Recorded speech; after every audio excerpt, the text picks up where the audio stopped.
उत्तर प्रदेश के 35 साल के राजनीतिक इतिहास में योगी आदित्यनाथ ऐसे मुख्यमंत्री बन चुके हैं जो लगातार दूसरी बार इस पद पर बैठेंगे। यूपी चुनाव 2022 के नतीजों में बीजेपी बम्पर जीत की तरफ बढ़ रही है।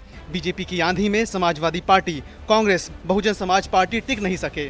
बीजेपी की इस विजय गाथा ने राज्य के चुनावी भविष्य की तस्वीर बदल कर रख दी है। इस विजय के नायक रहे हैं योगी आदित्यनाथ। योगी आदित्यनाथ ने ऐसे कई समीकरणों को ध्वस्त कर दिया है जो 35 साल तक राज्य में रहे दूसरे मुख्यमंत्री नहीं कर सके थे।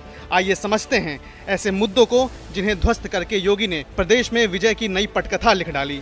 गोरखपुर का बंधन टूट गया। 2017 से पहले योगी आदित्यनाथ गोरखपुर की राजनीति तक ही सीमित रहे थे। 2017 में अचानक मुख्यमंत्री बनने के बाद जब वह प्रदेश की सत्ता के शिखर पर विराजमान हुए तब उन पर कई शंकाएं भी उठी थी। ये शंकाएं एक योगी की प्रशासनिक कार्यप्रणाली पर थी। सवाल उठने लगे थे कि क्या योगी यूपी जैसे विशाल प्रदेश की सत्ता को चला सकेंगे। हालांकि बीते 5 सालों में योगी ने न सिर्फ प्रदेश चलाया बल्कि बड़ा वर्ग ये भी मानने लगा कि उन्होंने अपराध पर नकेल भी कसी।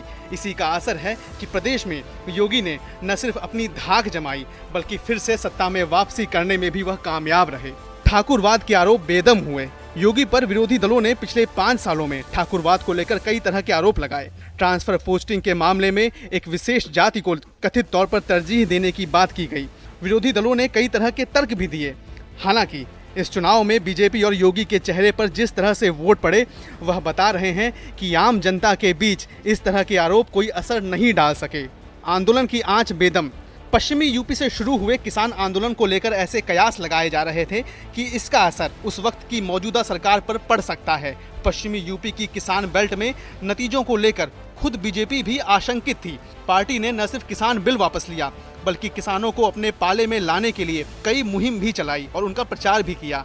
अब इस जीत ने दिखा दिया है कि किसान आंदोलन यूपी में बीजेपी को कोई नुकसान पहुंचा पाने में नाकाम रहा।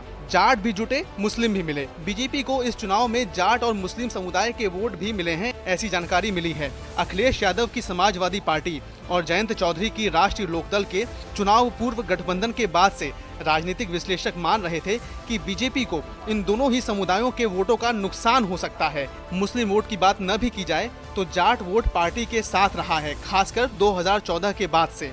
2017 के चुनाव में मुस्लिम महिलाओं के वोट पार्टी को मिलने की बात भी सामने आई थी। इस बार के नतीजों ने जाट वोटरों को लेकर पार्टी में उपजे भय को भी ध्वस्त करके रख दिया है।